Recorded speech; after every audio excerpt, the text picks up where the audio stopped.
Okay, back again with real money trades for my masterclass over at simpleswitch.teachable.com. If you go over there and take my masterclass, it will get you up to speed on what I'm doing with this real money trading series, growing a small account in the futures market and with swing trading. And I chose the futures market to go with this because I don't have to worry about the PDT rule and I can day trade. In my masterclass, I take you from day one to I want to be a trader, then selecting a broker, opening an account, then teaching you how I build winning strategies that fits you. So I call it the PLG, personality, lifestyle, and goals. But not just that, strategies that have a proven statistical probability of success. Once we build our strategies, then we build a trade plan to go with those strategies. Two completely different things, traders. You need a good strategy and a good trade plan to be successful. Then I sim trade those strategies, and now we're into the real money trading portion of building a winning strategy. That is what this series is about. I plan on trading these accounts until the end of 2023, and we'll see how far we can grow them in 1 year's time. Now, I don't know if these strategies are going to be successful. We're going to find this out together, and if they're not, hopefully I can tweak them along the way to make them successful. I started my futures account with $1,700 because that was the bare minimum I felt like I could start with. And then I started my swing trading account with $2,000. Again, I felt that was the bare minimum I can start with. In my masterclass, I explain all these details and why I make the decisions, what you're seeing on the screens, the charts that you're seeing, all the tools, all that stuff. This class can benefit beginner traders and pro traders alike. I do trade with my algorithm, but you don't need that in order to benefit from my masterclass. You can trade with whatever tool it is for you.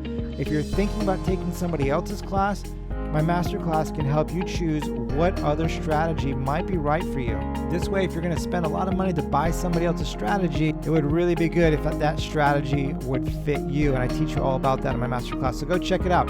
But for now, let's get into today's video. All right, so here we are with the MES in the futures market. Red light, green light setting up here in a 30-minute candle. We got about 10 minutes before this, 10 seconds before this trade, this confirms. This candle's going to confirm to the long side. We'll see. It looks scary, right? All this downturn here. It looks very bearish on the chart, but the algo thinks it's going to be bullish for a little bit. So we're getting ready to jump in here. And then after we jump in, I'll show you what happened with, I'm late talking. I'll show you what happened with MGC the yesterday or last night or whatever. I'll show you what ended up happening there. But oh, I hate that when I'm a little bit late. We missed a couple dollars there. $1 that basically pays for commissions. All right, let's see here. OCO order. All right, got 50.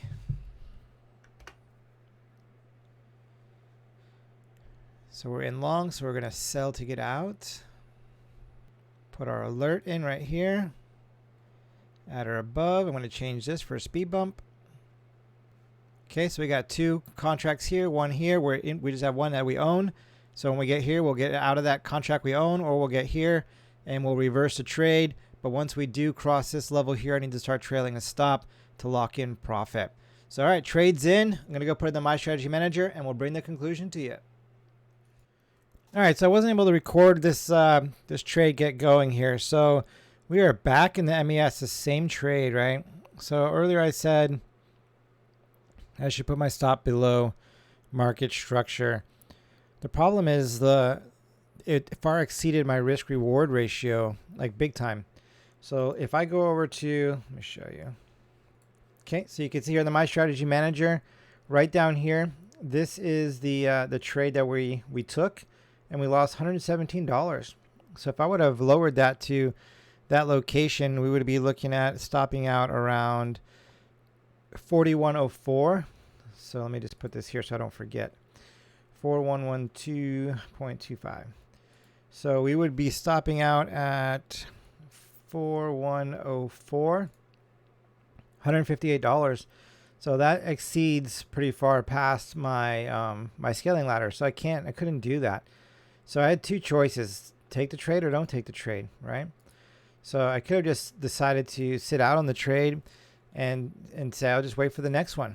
But at the same time, I want to play the numbers and take as many trades as possible playing the numbers. which basically says 8 out of 10 trades, I'm going to be successful with it, right? Or 7 out of 10 or whatever that is for your strategy. So I took the trade and yeah, it is what it is. You know, we got stopped out, but then it started to rally back. So when I saw that rallying back right here, I decided to go ahead and jump back into this trade. So we're back in the trade. Was it a good idea to do that? I don't know, but right here, we have a new setup taking place. So now that we have a new setup taking place and I'm in the trade, I'm actually got in at a discount for what the new setup is. So I'm going to take my alert and move it down to the new setup. And I'm going to take my limit order and move it down to the new setup, because this is the new probability that algo is picking for this trade to be successful. I'm going to take this stop and move it up to the stop. And then I'm going to go ahead and speed bump this, set it up for speed bump, cancel, replace.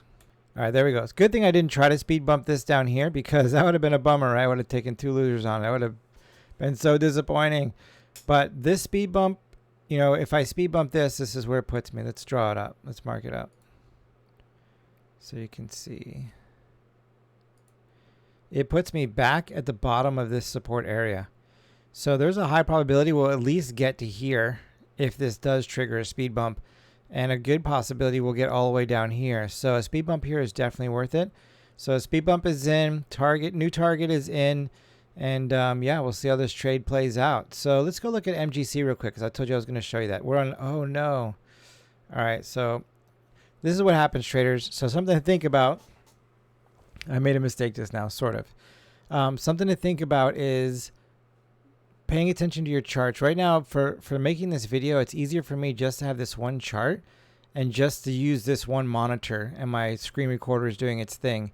But in trading, I try not to mix up my tickers with their charts. So right now I have the MES, which I trade on the 30-minute candle, but I've been going back and forth from MGC. So right now I'm still charting the 15-minute candle, which is what I trade MGC on. So we'll just let this thing do its thing for a little bit. Go over to MGC and then I'll fix it. So MGC, so this is the trade last night that I told you I was going to show you. So this is where we ended up getting out of MGC. Algo is crossing over. I said things are looking lower for gold, right? So I was right. Look at gold. Look at the sell-off, right? It went way, way, way, way back down. Would have hit the stop and all that stuff way down here. But it found enough energy to get a quick little spike, bam, hit the target, and then sell off. So we could have got a full target out of it, but probabilities were not in my favor. So I'm happy with the move to take that profit, at least past this first profit line here. All good. I'll take it. Yes, it's disappointing that we didn't get the full hit on that. Look at that. It started to come down just like I said, and then bam, and then it keep going down. Oh, man, MGC. So that's what happened with MGC. And then I was not awake at 4 o'clock in the morning when this trade set up. Had I been, that would have been a nice short trade for a winner. And then we had this trade right here that set up earlier when I was back in MES. And unfortunately, with the losses we've had, I don't have the buying power to hold both of them. So MGC, we'll see how this thing does. But either way, I keep marking on my charts because I need to track the progress to see if this is starting to slip or is it still giving me the probabilities I'm expecting. All right, so let's go back to MES. Now I'll switch MES to the 30-minute chart. And okay, so this is not a new trade setting up. So we're going to delete that because we were on the wrong candle. Remove drawing. All right, remove drawing. So now we'll put this back where it was. If a new trade did set up in here and I was still in, then I would move my stuff to that new trade because that's what the algo is identifying for me as a new probability. But for you, whatever you're trading with, whatever you're using to trade against, say it's the RSI. If your trade, your one trade is in progress and a new trade sets up because, parameters change, do you switch to that new trade or do you stick with your original trade? So that's a question you should know the answer to. So make sure you know that answer if you're building a winning strategy for yourself. What do you do if a new setup happens in the middle of one of your trades? What do you do with that? So yeah. So for me, I'll just readjust everything to that new thing because that for me, I know that that's basically the new probability. But for you, you should know what that is. All right, so this trade now is fixed. We're in the right spot, and I do not want to. Well, I guess we should look and see. I'm pretty sure I don't want to speed bump this.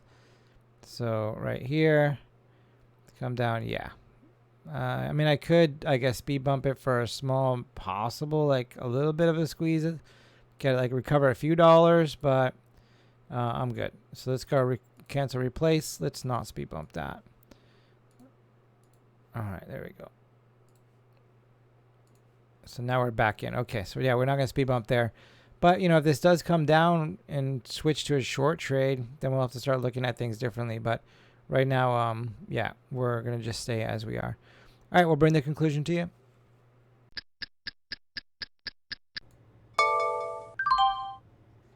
All right, so I got stopped out on this trade here. So, you know, we got back in right here on this candle, came back down, and we got stopped out again at the stop level. So the thing that I should not have done, and this is a question you need to ask yourselves with your strategies, is so this trade was in, it hit the stop. So technically this trade's dead. You know, this could have been a speed bump, but whatever it is, for me, technically this trade is dead. So with your strategy and with your tools, when is your trade dead or when is it still active? And what I mean by that is an active trade for me, at any point I can add to my positions, I can do all that, right? So I enter here and then it starts to come down. I can add to my position anywhere in here. I cannot add once it gets past my stop because this trade is over, right? That would be adding to a losing trade. So anywhere in here, if I feel the need to, based on my strategy, my plan, my trade's active. Once it hits the target, my trade is dead. Even if it's still going to the moon, as far as my probabilities, my strategy, all that stuff, I don't have any data on it, so I shouldn't be trading it, right? I need to trade what I have data on. So when this came down and hit this and I got stopped out, and I knew I probably should have had my stop back down here just to give it that extra opportunity with the market structure, but it was past my point, right? I showed you that this was more than a quarter past my stop, which means I can't do it. That's not, the strategy says no. So that's why I didn't do it. That also means that the trade is dead once it hits the stop. So, and I for whatever reason, it just didn't register for me yesterday. And it may not register for you sometimes. So you should know ahead of time, when is that? And ask yourself that if you're thinking about getting back into a trade you got stopped out of, is this trade dead? You know, what is my rules? What is the strategy? What is the plan? All that stuff. So it was a dead trade. So I jumped back in and added a losing trade to the mix, which I didn't have to. And if you watch my video, 60 to 70% win rate, you'll see how detrimental this could be. This could be like major setback. So let me go over to the My Strategy Manager real quick. Okay, so here we are in the My Strategy Manager. So that trade right here ended up being a losing trade. So we're going to go ahead and put that in now. So we got out at 4112.75. You know, that's bad. So now let's go look at the scaling ladder. And now we're 3 bars back when we were right there again, right? And we didn't have to be this far back. And now I may have a winning trade in my hands, but that's not going to, I mean, it's going to take a long time to recover that. All right, so we're going to come back here. So today we are in the MES right now. So we are short and we are in at 4116.75. Our target, or our stop, is 4132.5. One contract, commissions is $5. I'm risking 15.75. I'm going to change this to casino because I wasn't supposed to be in it. And then right here, the strategy is RG50. And so yeah, so we're in RG50. Okay, cool. So now I'm going to go put my target in, which is 4102.52. And I already need to be out of this trade, I think. 4102.52. Which is really going to be 5. All right, yeah, I'm already messing up this trade. Well, I'm doing all this other stuff. Oh, no. All right, so anyway, so now we have that trade in. And so if I were to hit this full target, which it doesn't look like we're going to, you know, I'm still 3 bars down. It's not even, I mean, it's going to take a while to recover from this this craziness here. So let's go back to the charts. All right, so here we are. So RG50 is because once it crosses this level, I need to start locking in profit. And if it backs up, it backs up. And it is what it is. I take that and then I'm done. The other part of that is this is down here at this known support level, right? If you're a technical trader, you're looking at it from a support standpoint. I'm just looking at it straight tools. But from a technical standpoint, from here to here, we're looking at a support zone. So we came in, we could be bouncing off the support zone and going higher, and I could turn a green trade into a red trade now. So kind of screwed this up, and I almost should just take my trade off the table and just call it a day and say, you know what? I messed up making a video. I should have been out instead of talking. And here we are. So this is, no, I'm not happy about this situation here. So let's go ahead now and put my stop in. I already hit that target. So if it wants to come back up and hit my stop, then it is what it is. We'll look for another trade. 75. So right here gets me out plus with commission. Basically, doesn't cost me much. So let's see. Does that give it enough room to breathe? Really, I'd like to be above the top of this candle and then take a small loss on it. All right, so I'm going to give it a little room to breathe. So I'm going to put it above this candle right here, so if I move up and down on this bar here, you can see on the chart how it's moving. So that white line on the chart. So if I go just above this candle, that will be a little bit of resistance. And now my stop is in. So that means I'll take a small loss on this trade, maybe $20, $15, something like that. If it comes up, I'll take a winning trade and I'll turn it into a losing trade if this gets me stopped out, which will be too bad. You know, that's what happens sometimes when you're talking. Sometimes I forget when I'm doing these videos that I should trade and then talk about it. A lot of times I like to talk about it and then do the stuff. But I need to get in the habit of just do it and then talk about it. So I would have locked that in. We would have been done today with, you know, whatever, $40 profit or something like that. Let's see, 40. We would have been out at. So yeah, we would have made $26, $30, something like that. After commissions, we would have made like $27. So by locking in profit here, which, you know, is what it is. $27 adds up. You know, one small trade after another adds up. But we'll see. Maybe we get lucky. Maybe we get lucky and it comes back down. It breaks through here and just crashes down like a huge amount, and we make $300 and we recover the whole account, and it's all good. It does happen, but not very often. All right, we'll bring the conclusion to you. All right, so here we are. So we got stopped out of that trade for a small loser. We ended up out at 4118. Let's go put it in my strategy manager.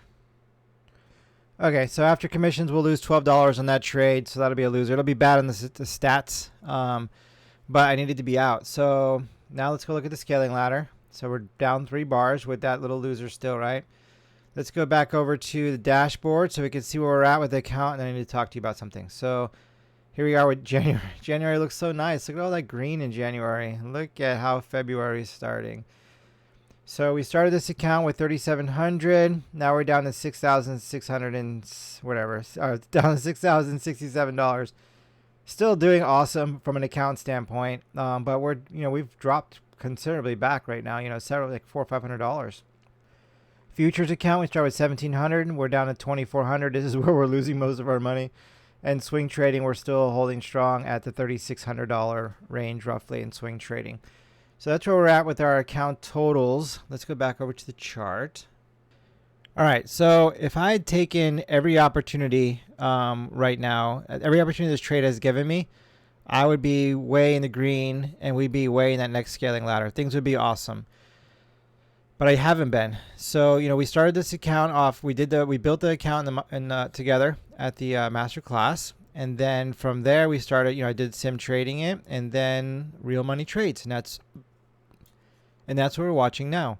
And what you're getting is a good reality check of how things typically start. You know, a lot of times traders start off on a nice win streak. So, you know, we started off looking great. I mean, this is January, but November into December was really awesome. And that's how a lot of times it starts. And then it starts to go like this. And you start to get all this red, and then the next thing you know, your account is gone. Why does that happen? So I'll tell you a couple things. The strategy that is created for around specific parameters, not just rules. It's not just looking at the chart and saying when it goes green to red, or you're looking at, you know, some RSI or some other technical indicator, or you're looking for channels that break out. It's not just that. It's when does those happen? You know, are you trading in the morning from 9 to 10 every day, and now you started trading from 2 to 4, and your setups don't really work from 2 to 4, right? So that's part of it. The other part of it is the 60-70% win rate video that I have. Go check it out. You get all those details in there. I won't cover it here because it's a lot of extra time under this video. But that's a big part of it too, and not trading every opportunity can affect that for sure.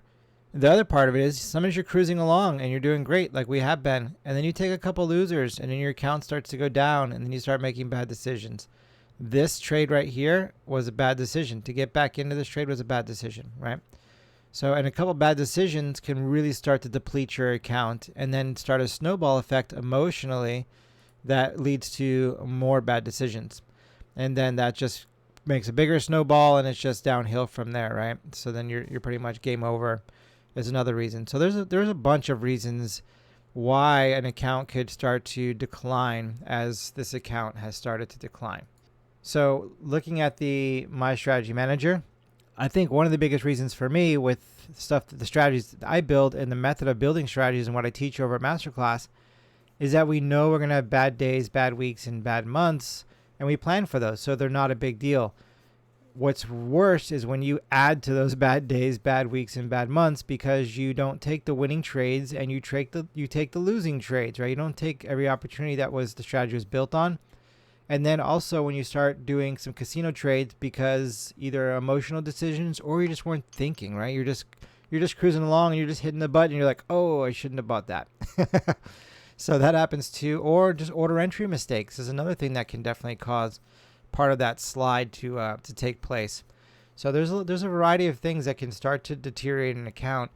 And what I do when this happens is I just say, you know what? It's part of trading. All good.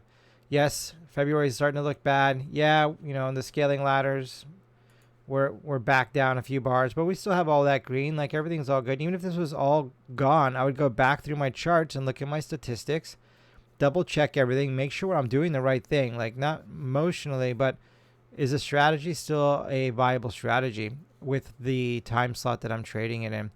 So, and I would go back and look at those things. And if everything's still good and everything checks out, then I can come back over here and be like, all right, yeah, we're good. It's just, this is trading and this is how it is. All good. I'm going to keep on just doing what I'm doing. And then we'll slowly start to see this account recover back again. And that's it. So that's where I'm at. Yes, it's disappointing because you want this to go, straight to the moon without ever backing up. But I know this is trading and, it is what it is. It's part of the game. So I'm not going to sweat it too much. I'm going to, brush it aside, keep on going. And when the next trade sets up, we'll take it. And this account will slowly grow back. So, and I say all these things to you traders because when I first started trading, this is how I was all the time, right? Like every time I was trading, I would look at my charts and I would see things happening on the charts. And then, and I would have all these emotions and I remember them very clearly still. And I'm sure that a lot of you who are watching my videos have experienced or are experiencing those things. And like this ticker right here, when this comes down and starts to continue lower, that adds to the emotions because then you're like, man, I should get back in. Oh man, why did I get out? I got up, it tagged me out perfectly for a loss and I should get back in. I should have put my stop above this candle instead of this, right? Like you start thinking all those things. But in the end, what I've learned over the years and where I am at right now with like my family accounts and stuff like that is I don't even care. Like it doesn't matter at all to me because once you've seen the success enough times in your trading career, like once you've gotten to that zone where you're a successful trader and you've seen the ups and downs, like if you charted your trades, like your success rates, you would have a chart like this, right? Like it would be like all crazy, but hopefully not in the downtrend. It would be in the uptrend, but it would be like all up and down like that. You would have big drop offs and you would have big, upswings and all that stuff. So, and once you've seen it a bunch of times to where you're like, oh, this is normal. Like it's okay if my account goes down a bunch because it's going to go back up twice as much. And, it's where we end up in the middle that I get to take home. It's, the highs and lows you don't usually get to keep, even in your own account. It's usually somewhere in the middle that you actually get to take home. And once you get used to seeing that, then when you have these downturns, it becomes like, all right, cool. No big deal, whatever. It's all part of the thing. But it does raise alarm a little bit of I need to make sure that I'm really diligent about double checking my statistics because we could start trending in a direction that I need to then change course in order to preserve my account and stay profitable.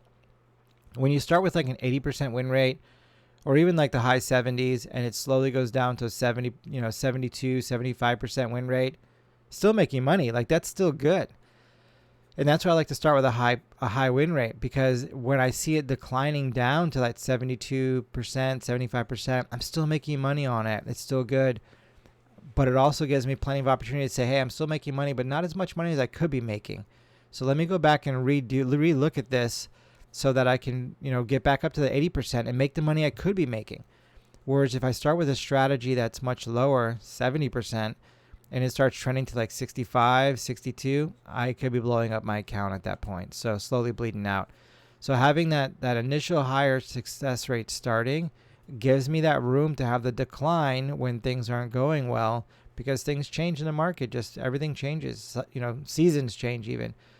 So as things start going down, it gives me plenty of time to course correct while I'm still in profits and making profits. So anyway, I hope I gave you some good information, something to think about in your whole trading life. Remember, my results are not typical. I am not giving you any kind of investment or trading advice per se, financial advice.